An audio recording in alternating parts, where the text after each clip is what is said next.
열매처럼 하나님의 귀한 축복이 삶에 가득히 넘쳐날 거야. 너는 어떤 시련이 와도 능히 이겨낼 강한 발이 있어. 전능하신 하나님께서 너와 언제나 함께 하시니.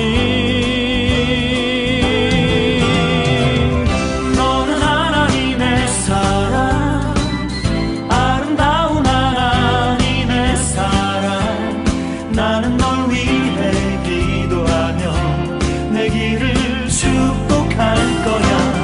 너는 하나님의 선물, 사랑스러운 하나님의 열매, 주의 품에 꽃 피운 나무가 되어줘.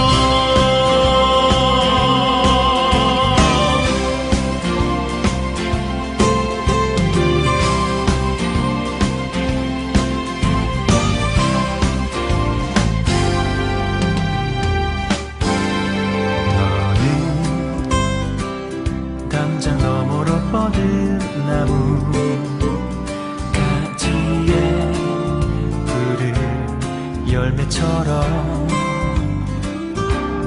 하나님의 귀한 축복이 삶에 가득히 넘쳐날 거야. 너는 어떤 시련이 와도 능히 이겨낼 강한 발이 있어. 전능하신 하나님께서 너와 언제나 함께 하시니.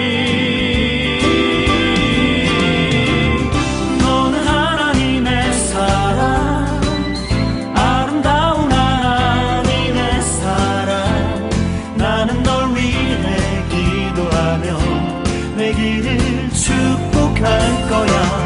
너는 하나님의 선물, 사랑스러운 하나님의 열매, 주의 품에 꽃 피운 나무가 되어줘.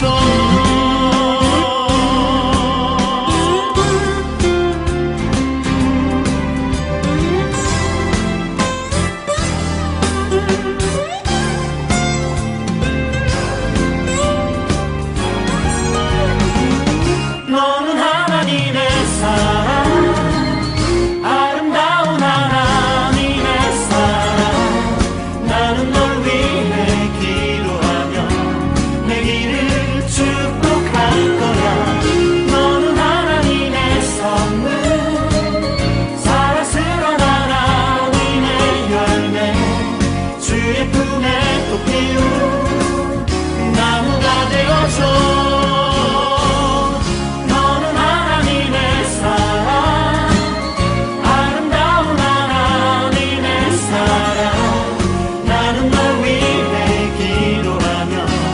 내 길을 축복할 거야. 너는 하나님의 선물, 사랑스러운 하나님의 열매, 주의 품에 꽃 피운 나무가 되어줘.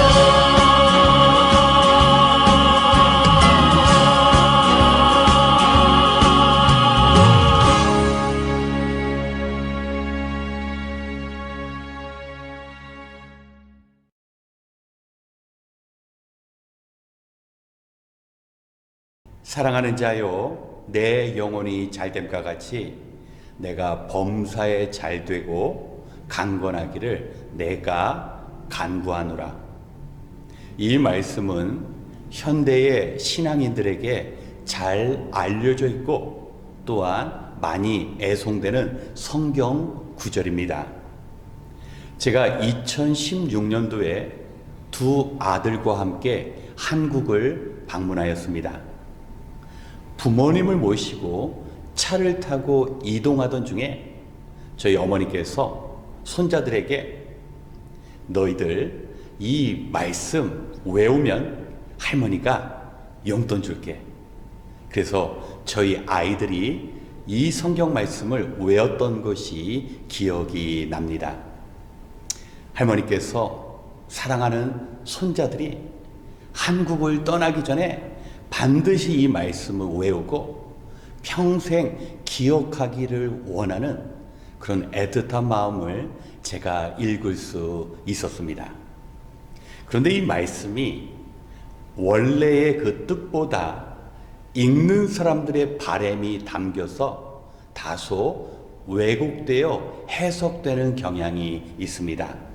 오늘은 주보 성경 공부의 본문이기도 한 요한 3서 1장 2절의 말씀이 주는 그 원래의 바른 의미가 무엇인지 함께 살펴보겠습니다.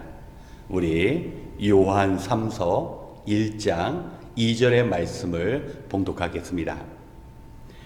사랑하는 자여, 내 영혼이 잘됨과 같이 내가 범사에 잘되고 강건하기를 내가 간구하노라. 아멘.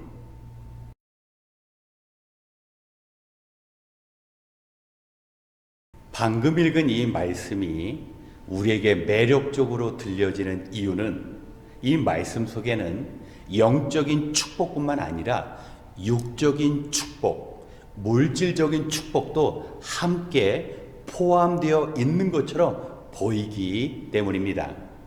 그래서 우리는 이 말씀을 예수님을 믿으면 하는 사업이 잘 되어 부자가 되고 또 세상에서는 어느 정도 사회적인 위치도 얻게 되며 병에 걸리지 않고 오래 살 수 있다고 이렇게 해석해서는 안 되는 것입니다. 예수님께서는 마태복음 10장 38절에 오늘의 말씀을 기록한 사도 요한뿐만 아니라 그의 제자들에게 나를 따르려거든 자기 십자가를 짊어지고 우리 주님을 따르라고 말씀하셨습니다. 십자가는 눈물과 고난을 상징합니다. 주님과 함께하는 그 길에는 어려움이 반드시 따르게 됩니다. 그런데 이 말씀의 뜻을 요한이 이 말씀을 듣는 가이오에게 예수님을 믿기만 하면, 교회에 다니기만 하면 영혼이 잘 되는 것뿐만 아니라 이 땅에서 하는 일들이 모두 잘 된다라는 그런 의도로 말씀하지 않았다라는 겁니다. 그렇다면 우리는 이 말씀을 왜 오해합니까? 바로 범사에 잘되고 내 영혼이 잘된과 같이 내가 범사에 잘되고, 여기서 범사에 잘된다라는 것은요, 헬라어를 보면요, 유도스타이, 좋다라는 단어와 여행하다라는 단어가 결합되어 있습니다. 그래서 범사에 잘 된다라는 것은 좋은 여행을 한다라는 뜻입니다. 우리 최근에 여행의 기억을 한번 떠오르시기 바랍니다. 우리가 먼 길을 떠나게 되면 설레임과 또 기대, 바램도 있습니다. 그리고 낯선 곳에서 새로운 사람도 만나고 또 이전에 해보지 못한 그런 일들도 경험할 수 있습니다. 그런데 그것이 전부가 아닙니다. 여행을 하기 위해서는 잠자리도 불편하고요, 또 오랜 시간 자동차나 비행기의 좌석 안에 거의 갇히다시피 불편함을 감수해야 합니다. 거기다가 사고의 그런 위험도 도사립니다. 여행이라는 것은 긍정적인 측면과 부정적인 측면이 함께 따르는 겁니다. 우리의 믿음 생활도 마찬가지라는 것입니다. 우리가 예수님을 구주로 영접하면 우리가 구원받아서 이전에 경험하지 못한 하나님의 능력을 체험합니다. 그런데 이것이 전부가 아니라 우리는 예수님 때문에 마치 여행하면서 고생하듯이 이 땅에서 어려움을 당할 수밖에 없다라는 것입니다. 그래서 요한은 5절 이하의 말씀을 보면 가이오가 진리 안에서 사는데 낯선 신도들을 섬겼다라고 말을 합니다. 진리 안에서 살아간다는 것은 당시 낯선 신도들, 순회 전도자들이 있었습니다. 자비량으로 여기저기 돌아다니면서 복음을 증거하는데 그들이 올 때면 자기의 잠자리를 대신 내어주고 자기가 먹어야 할 그 음식을 나누어 그들을 섬겼다라는 겁니다. 로마의 지배 아래서 믿음 가지고 자기 신앙, 자기의 삶을 간수하기도 어려웠던 때에 복음을 전하는 자들을 위하여 헌신하며 희생하는 그 삶이 진리 안에 살아가는 것이며 이것이 범사에 잘 되는 것이라고 요한은 말씀하는 것입니다. 우리 사랑하는 성도 여러분, 우리가 믿음 생활하며 교회 다닐 때 정말 우리에게 영적인 유익이 많습니다. 하나님의 말씀을 들을 때 그 진리가 우리를 깨닫게 하시고 또 우리가 어떻게 살아야 할지 그 방향을 전하며 또 그 방향대로 살 때 하나님이 주시는 축복도 경험합니다. 그러나 우리는 역시 여행 가운데 고난을 당하듯이 우리 마음의 불편함과 또 우리의 삶을 드리는 헌신과 수고의 고난도 뒤따른다라는 겁니다. 그래서 사도 요한은 가이오에게 믿음 생활 가운데 그 수고의 길 가운데 그가 고생하는 것이 전혀 이상하지 않은 것이며 천국 가는 그 날까지 천국을 향한 그 여정 가운데 눈물 흘리며 고통당하며 어려움을 겪는다 하더라도 절대로 이상하게 생각하지 말라라는 겁니다. 여러분, 집을 떠나지 않으면 평안한 잠자리에서 자신이 즐기던 것 먹고 마시며 생활할 수 있습니다. 우리가 믿음 생활하면서 고난을 당하지 않겠다라는 것은 예수님 만나기 이전에 기존의 삶을 그대로 유지하겠다라는 겁니다. 그런데 우리가 천성 가는 길, 우리를 기다리시는 주님 만나는 그 여정 가운데서는 반드시 눈물을 흘리면서 주님의 그 십자가의 고난을 당해야 한다는 겁니다. 그래서 만약 우리 안에 주님 때문에 마음고생하고 정말 주님을 따르는 이 일 가운데 어려움을 느낀다면 우리는 범사에 잘 되는 그 은혜를 누리고 있는 것입니다. 우리 사랑하는 성도 여러분, 우리는 정말 마지막 때를 살아가고 있습니다. 이제 우리의 최종 목적지 천국이 멀지 않았습니다. 범사에 잘 된다는 것은 그 좋은 여행이 이제 거의 끝이 나고 있는 것입니다. 우리의 목적지가 아주 가깝다는 것입니다. 오늘 말씀 기억하시면서요, 우리의 영혼의 평안함을 누리고요, 그 평안함 가운데 고난 만난다 할지라도 어려움 겪는다 할지라도요 당연하게 감사하게 여기시면서 우리 주님 오시는 그 최종 목적지 반드시 도달하시는 축복이 있으시길 우리 주님의 이름으로 축원합니다. 함께 기도하겠습니다. 언제나 신실하신 하나님, 오늘 하루의 일정을 마무리하며 또 한 주의 절반을 지내며 이처럼 하나님의 말씀 듣고 기도하는 자리에 올 수 있게 하신 거 감사합니다. 새해가 시작되면서 우리 주변에는 전혀 예기치 못했고 원치 않는 일들이 일어나고 있습니다. 이 모든 일들이 우연이 아님을 알게 하시고 우리에게 깨달음 주시고자 하는 하나님의 그 마음을 헤아리게 하여 주시옵소서. 우리가 범사에 하나님의 일하심을 인정하면 하나님께서 우리의 길을 지도하시고 인도하신다 말씀하셨사오니 더욱 깨어 기도하며 절실히 주님을 찾는 삶을 허락하여 주옵소서. 이제 같은 기도 제목으로 함께 기도하고자 합니다. 우리가 해결할 수 없는 문제 앞에서 낭망하고 좌절하는 것이 아니라 천하 만물을 지으신 하나님께서 우리의 아버지가 되시기에 그 아버지의 도우심을 구하는 주의 백성 되게 하여 주시옵소서. 모든 것을 감사드리며 우리에게 깨달음 주시는 예수님의 이름으로 기도드렸습니다. 아멘. 이 시간 오늘의 말씀을 기억하면서 우리 자신을 위하여 먼저 기도하겠습니다. 성경은 범사에 잘 된다라는 것이 예수님을 믿으면 금전적으로 궁핍함이 없는 부자가 되고 병에 걸리지 않고 장수하며 높은 자리에 앉을 수 있다라는 그런 육적인 복만을 의미하지 않습니다. 성도에게 있어서 인생은 천국을 향한 좋은 여행과도 같습니다. 하나님 나라를 최종 목적지로 삼아 이 땅에서 주님으로 인한 감격과 보람도 있지만 주님 때문에 고생하며 눈물 흘리는 아픔도 따르게 됩니다.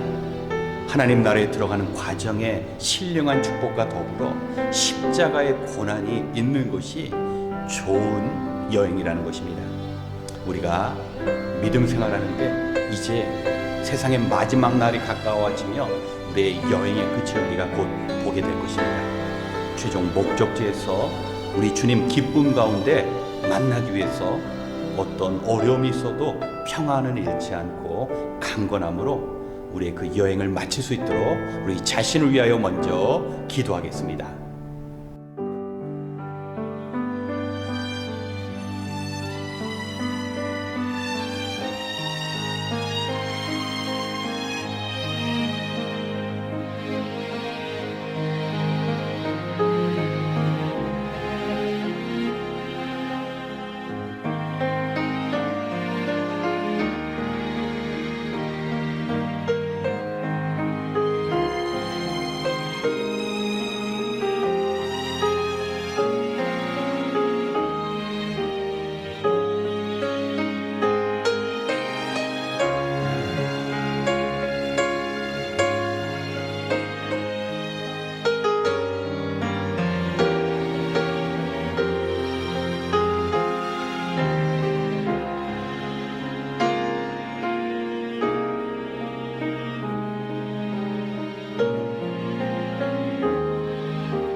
두 번째, 우리가 살고 있는 이 땅 미국을 위하여 기도하겠습니다.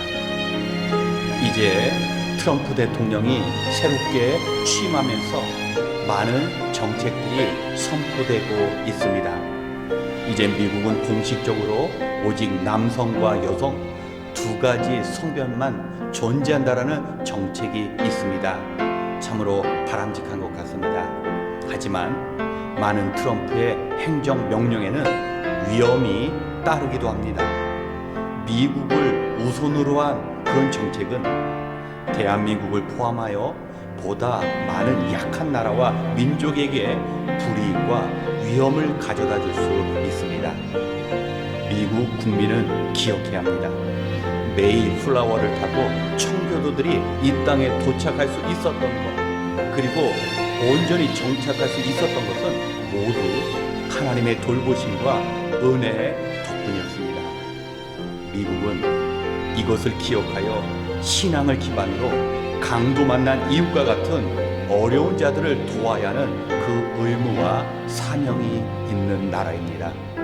새롭게 출발하는 트럼프 정부 가운데 하나님의 인도하심과 보호하심이 임할 수 있도록 이 시간 이 나라를 위하여 함께 기도하겠습니다.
마지막으로 유스그룹 수련회를 위하여 기도하겠습니다.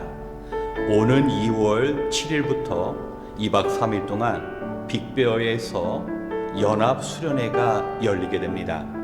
우리 학생들과 청년들이 하나님의 뜻을 거역하며 살아가는 이 반기독교 그리고 비신앙적인 사회 속에서 영원히 평안하고 범사에 잘 되는 삶, 천국을 향한 그 아름다운 여행을 마치기 위해서는 먼저 말씀으로 무장해야 합니다. 또한 함께 젊은이들이 찬양하며 기도하는 가운데 우리 주님을 만나는 경험이 있어야 합니다. 수련회 기간 동안 말씀을 전하시는 사역자와 행사를 담당하는 모든 분들, 그리고 인솔자가 되시는 시온 간사님과 우리 학생들과 청년이 안전하고 은혜가 될 수 있는 행사가 될 수 있도록 기도해 주시고, 이번 주일에는 음식 바자회를 통하여 필요한 재정이 채워질 수 있도록 기도 부탁드립니다. 우리 유스그룹 수련회를 위하여 기도하신 이후 개인 기도 시간을 갖겠습니다. 기도하겠습니다.